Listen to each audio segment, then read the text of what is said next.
اور اس طرح کے جرائم کرنے والے لوگ کہ جو آئین اور قانون کی خلاف ورزی کرتے ہیں، وائلیشن آف دا کانسٹیٹیوشن ایک سیریس کرائم ہے، گویا کہ اس کے اوپر تو فوری کارروائی ہونی چاہیے، لیکن مسلک پسندی کا شکار ہوتے ہیں اور ظاہر سی بات نہیں دیتے۔ تو اب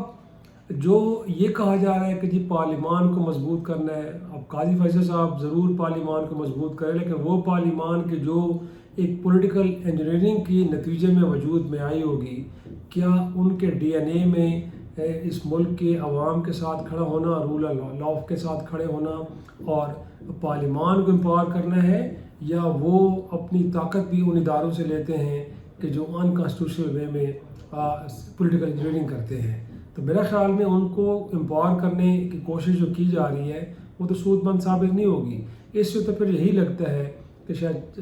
چیف جسٹس صاحب یہ سمجھتے ہیں کہ بہتر یہ ہے کہ ان کا جو دور ہے اس میں یہ کیس آگے بڑھے، چلتا رہے۔ اب supreme court, bar association, Pakistan bar council, باقی لوگوں سے بھی تجاویز مانگی جا رہی ہیں، پھر وہ ڈسکس ڈیبیٹ ہوں گے، تو اس دوران تو ظاہر سی بات ہے ان کا وقت اب گزر جائے گا اور وہ چلے جائیں گے۔ اس کے بعد پھر جو ہے وہ بال شفٹ ہو جائے گی آنے والی چیف جسٹس کی طرف، اب وہ دیکھیں کیا کرتے ہیں۔ میرا خیال ہے کہ جو تجاویز اس وقت اور جو ریمارکس اس وقت آ رہے ہیں منصور علی شاہ صاحب کی جانب سے اور جسٹس اطہر میر اللہ کی جانب سے، گویا کہ وہ کہہ رہے ہیں کہ اس وقت بھی جو ایک جج کی ذاتی معلومات ہیں وہ سوشل میڈیا پہ گویا کہ بابر ستار صاحب کے بارے میں کہا جا رہا ہے، تو وہ کیسے آئی ہیں؟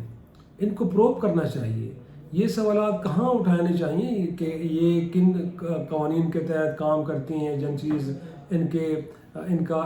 کے فرائض کیا ہیں۔ بھائی اطہر اللہ صاحب یہ فرما رہے ہیں کہ بھئی یہ تو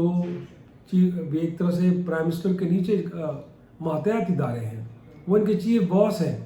گویا کہ پرائم منسٹر کو پتہ ہے کہ یہ ایجنسیز اگر جس طرح اپروڈ کرتی ہیں ان کے اپروول کے بغیر کریں گی تو یقینی طور پہ لا موجود ہے کہ چیف باس کی مرضی کے بغیر کوئی ایکشن نہیں لے سکتا۔ لیکن کیا جو آپ جس نقطے پہ زور دے رہے ہیں کہ یہ کس قانون کے تحت، بھئی یہ کام سارے قانون اور آئین کے تحت ہوتے ہیں، یہ سارے کام تو غیر آئینی انداز میں ہوتے ہیں اور اس میں کوئی قانون اور آئین کا کوئی عمل دخل نہیں ہے۔ جب یہ لوگ کام کرتے ہیں تو کیا یہ کسی سے اپروول لیتے ہیں؟ کوئی ڈاکومنٹیشن ہوتی ہے، کوئی بیٹھ کے کوئی فائل چلتی ہے آگے کہ جی ہم یہ کام کرنے جا رہے ہیں؟ نہیں، یہ سارے کے سارے کام غیر آئینی طریقے سے ہوتے ہیں، اور جب غیر آئینی طریقے سے ہوں گے تو پھر ان کے بارے میں آپ جتنے بھی رولز بنا لیں، جتنا بھی آپ پارلیمان کو امپاور کر دیں، اس ملک میں تو کانسٹیٹیوشن کی وائلیشن روز ہو رہی ہوتی ہے۔ کتنے لوگ ہیں جن کو کانسٹیٹیوشن کی وائلیشن کے اندر سزائیں دی جاتی ہیں؟ ہرگز نہیں دی جاتی۔ تو قانون بنانا تو اتنا ضروری نہیں ہے، قانون تو آلریڈی موجود ہیں، یہ تو پوچھنا چاہیے پرائم منسٹر کو بلا کے۔ اور پھر ان لوگوں کو قانون سازی کے لیے کہا جا رہا ہے کہ جو بادی نظر میں پولیٹیکل انجینئرنگ جو پچھلے 2 سال میں اس کے بینیفیشری ہیں، تو وہ کیا قانون بنائیں گے؟ تو یہ تو میرا خیال میں مور امپورٹنٹلی جو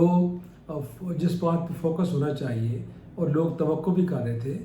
کہ 2022 سے لے کے 8 فروری تک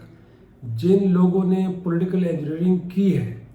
گویا کہ ان کے خلاف، اور پھر اس پولیٹیکل انجینئرنگ کے جو بینیفیشریز ہیں، گویا کہ جو اس وقت حکومت میں بیٹھے ہیں مبینہ طور پہ، اصولاً تو ان کے خلاف کارروائی ہونی چاہیے، لیکن یہ تو ہو ہی نہیں رہا۔ اس معاملے پہ کوئی گفتگو نہیں کر رہا، اور نہ ہی ان ججز کو بلا کے یہ پوچھا جا رہا ہے کہ جو انٹرونشنز ہوئی ہیں، جو آپ پہ دباؤ تھا، وہ لوگ کون تھے کہ جو آپ کے پاس آئے تھے، ان کو آپ کو مجبور کر رہے تھے۔ تو میرا خیال میں یہ وہ ایک ایریا ہے کہ جس کی طرف جانا چاہیے، لیکن اطہر میر اللہ صاحب، منصور علی شاہ صاحب تو انٹرونشنز کی بات کر رہے ہیں، قاضی صاحب یہ معاملہ پارلیمنٹ کی طرف، حکومت وقت کی طرف ڈھکیل رہے ہیں کہ وہ اس معاملے کو دیکھیں۔ تو پرابلم یہی ہے کہ ایک وہ کہتے ہیں نا کہ ہاٹ پوٹیٹو ہے، اب کوئی بھی اس کو منہ میں ڈالنے کے لیے تیار نہیں ہے، کیونکہ سب کو معلوم ہے کہ جو بھی اس کو منہ میں ڈالے گا اس کا منہ تو جل جائے گا، تو ہر کوئی اپنا منہ بچانے کے چکر میں ہے۔ لیکن جو اصل مسئلہ ہے، جو میں نے کہا کہ یہ انجینئرنگ کرنے والے ماضی کی باتوں کو تو چھوڑ دیں کہ پہلے کیا ہوا، ذوالفقار علی بھٹو کو پھانسی کیسے ہوئی، وہ جو IGI بنی، کیسے پیپلز پارٹی کا مینڈیٹ چرایا گیا، لیکن یہ تو اپریل 2022 سے لے کے تو 8 فروری 2024 کی کہانی ہے، جس کے سارے کردار موجود ہیں، اور یہ شکایتیں بھی اسی دور کی ہیں۔ تو اب اس معاملے پہ آپ یہ کہیں کہ آگے چل کے قانون سازی ہونی چاہیے تاکہ راستہ روکا جائے، تو میرا خیال میں یہ تو پھر مٹی ڈالنے والی بات تو ہو سکتی ہے، اس سے نہ تو مسئلہ حل ہوگا، کیونکہ جب تک آپ کسی کو ایگزامپل سیٹ نہیں کریں گے۔ آرٹیکل 6 کی امپلیمنٹیشن جنرل مشرف پہ ہوئی، اس کے بعد ہم دیکھ رہے ہیں کہ اس ملک کے اندر کم از کم 1999 کے بعد براہ راست جو ہے وہ یہ مارشل لاء لگنے کا سلسلہ جو ہے وہ کم از کم رکا ہے۔ تو آئین اور قانون کے اندر جو پروویژنز موجود ہیں، جب تک ان کو آپ ایکشن میں نہیں لائیں گے، اور اگر کسی کے خلاف شکایت ہے اس کو جب تک آپ ٹرائل نہیں کریں گے، تب تک اس بات کی امید رکھنا کہ نئے قوانین بنا کے اس طرح کی انفرمیشن کا راستہ روکا جا سکتا ہے، یہ ایک بات ایسی ہو سکتی ہے کہ جو قابل فہم ہرگز نہیں اور نہ ہی قابل عمل ہے۔ اجازت دیجیے، خدا حافظ۔